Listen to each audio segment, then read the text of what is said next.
The U.S. considers ending funding to Ukraine right before Christmas. Just think of all those sad kids waking up without Stinger missiles in their stockings. Special counsel asks if Trump is immune from prosecution. Wait, they're just asking that now? And Hunter Biden faces new indictments, which means Matt will face new PTSD.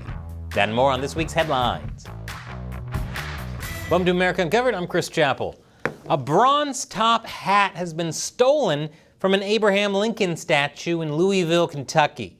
The statue's sculptor, Ed Hamilton, made a Facebook post expressing not only his amazement that the hat was stolen, but at how it could have been stolen, saying they had to be strong and determined to pry bronze from a base. Good grief. They had to be strong, huh?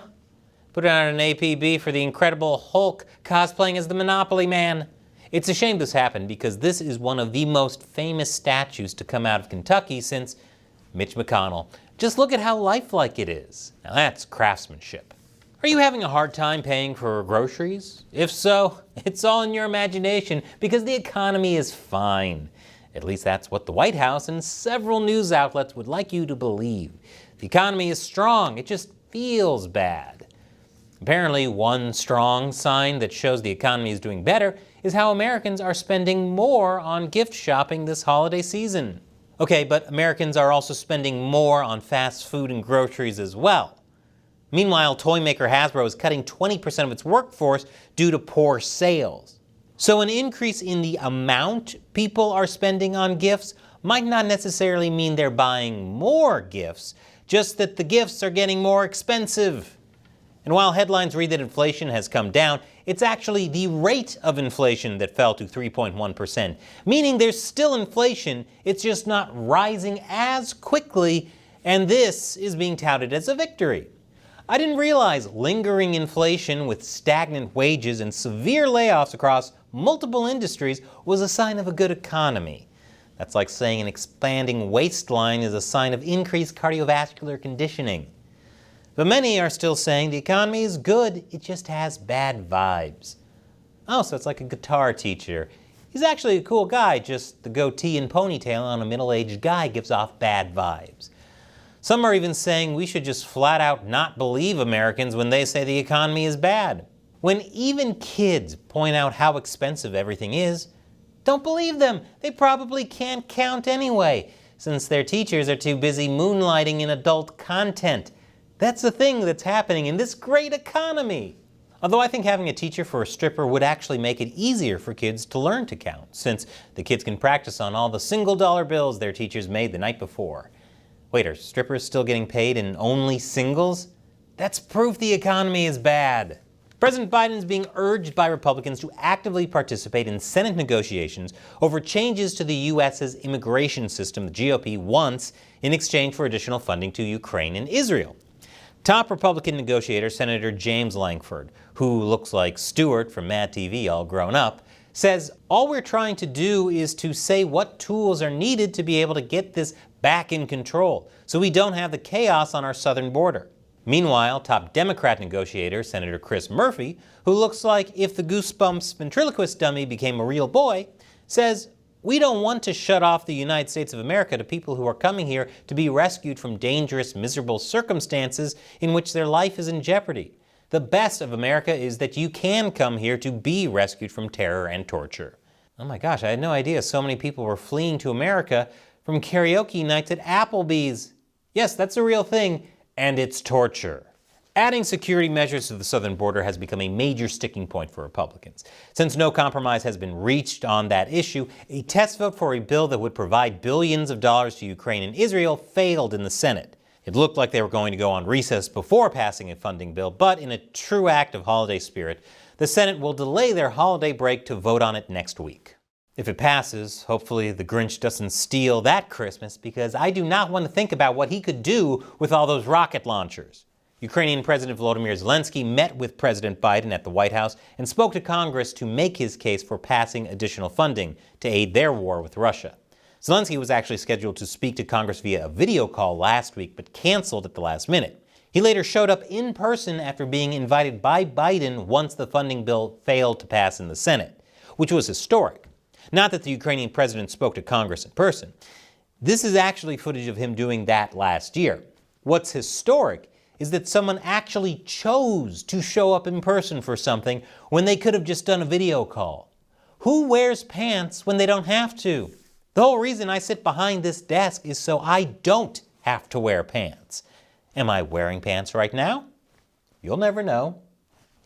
Biden announced he was drawing up a plan to provide $200 million in military aid to Ukraine, taken from the $4.4 billion worth of remaining Pentagon weapons stockpiles. The aid package that's being contested is worth $110 billion. The head of the U.S. Office of Management and Budget says, "I want to be clear, without congressional action, by the end of the year, we will run out of resources to procure more weapons and equipment for Ukraine and to provide equipment from U.S. military stocks. There is no magical pot of funding available to meet this moment. We are out of money and nearly out of time." If this happens, Zelenskyy may have to resort to desperate measures to gain more funds for Ukraine, such as moonlighting in adult content like America's teachers. He might just wind up not wearing pants after all. And after the break, a massive dinosaur fossil is found. Welcome back.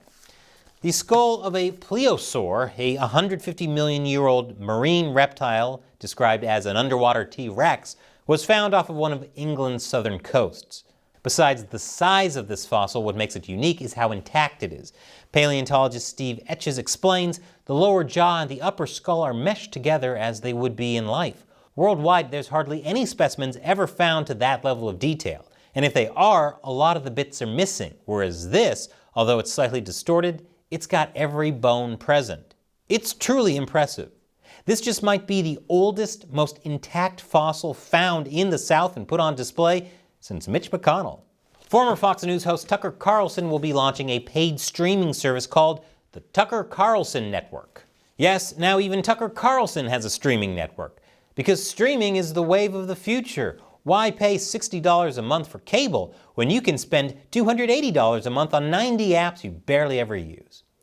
The Tucker Carlson Network will feature several weekly shows, a bi-weekly show, a monthly show, full-length films, and documentaries. They have names such as The Tucker Carlson Encounter, Ask Tucker, and Tucker Carlson Uncensored. He's stealing my bit. Special Counsel Jack Smith, who's prosecuting Trump's January 6th case, asked the Supreme Court to immediately decide whether Trump is immune from January 6th prosecution. Smith says this case presents a fundamental question at the heart of our democracy, whether a former president is absolutely immune from federal prosecution for crimes committed while in office. Wait, they're just now asking if Trump's immune or not? The Supreme Court said they would decide on an expedited basis whether or not they would take this up, showing they take this question seriously. They agreed to expedite the process of deciding whether or not to expeditiously decide if Trump is immune. Bureaucracy. Smith, who looks like me if I spent the last decade seeing nothing but ghosts, is making this request to circumvent Trump's lawyers' appeals. Essentially, Trump's team claimed Trump has immunity in the January 6th case. Judge Tanya Chutkan says he doesn't, so Trump's lawyers appealed. The trial is being delayed while the D.C. Circuit Court of Appeals looks into it, so Smith asked the Supreme Court to step in to expedite the process. The trial is currently scheduled for March 4th, the day before Super Tuesday, and it seems like prosecutors are trying really hard to preserve this date for some reason.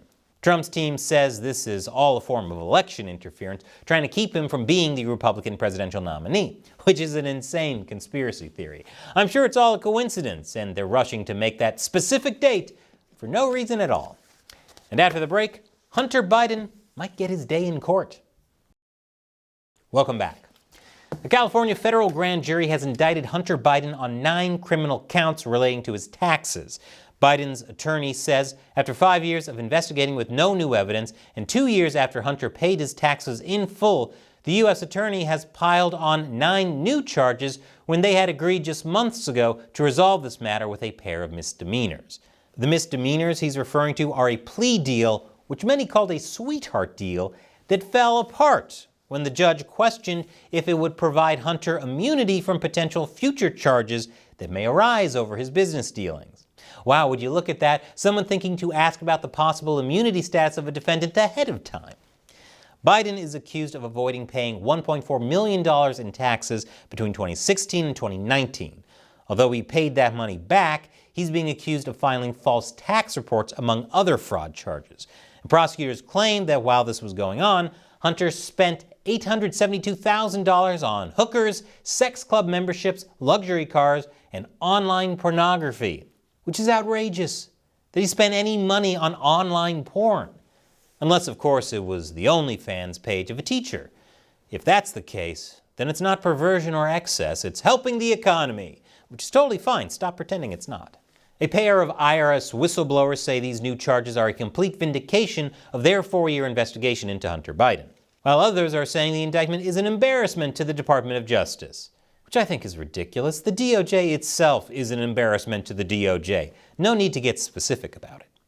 But House Oversight Chair James Comer says these new indictments by Special Counsel David Weiss are a cover-up intended to help Biden. Comer explains, "My concern is that Weiss may have indicted Biden to protect him from him having to be deposed in the House Oversight Committee on Wednesday." House Republicans scheduled Hunter Biden for a private deposition this week, but Hunter refused, instead wanting to testify publicly so they couldn't, as he says, twist his words. He also claimed his father wasn't financially involved in his business and that formalizing an impeachment inquiry against President Biden would be absurd. Meanwhile, the House voted to formalize an impeachment inquiry against President Biden. This doesn't mean he will be impeached, just that they will formally look into impeaching him based on evidence found. Republicans in the House Oversight Committee say they are launching proceedings to charge Hunter with contempt of Congress for not showing up to the closed-door questioning, which would make 10 new charges Hunter's facing, which I'm pretty sure gets him a free small ice cream cone. Hopefully his dad won't just steal it from him. Although Hunter is also facing a separate criminal trial in Delaware over charges of illegal possession of a gun, so maybe there'll be enough free ice cream to go around. To be clear, Hunter Biden faces as much as 17 years in prison if convicted on these new charges, so I'm not sure how much they're helping him like James Comer claims. That's kind of like saying getting chemotherapy is a great way to protect someone against bad hair days. Hunter Biden went so far as to say the media is trying to kill him to wreck his dad's presidency. So right now, Hunter is stuck between a rock and a hard place. And no, not the kind of rock he used to love. Man, I haven't seen anyone this stuck in place since, yep, Mitch McConnell. And in my ongoing attempt to talk about things YouTube considers too controversial while hiding it in gaming content, communism always tells you to blame others for your problems. But what if you took personal responsibility? That's something the people who made The Day Before should have done. Check it out and let me know what you think.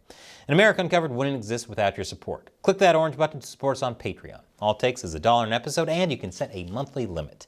Once again, I'm Chris Chappell. See you next time.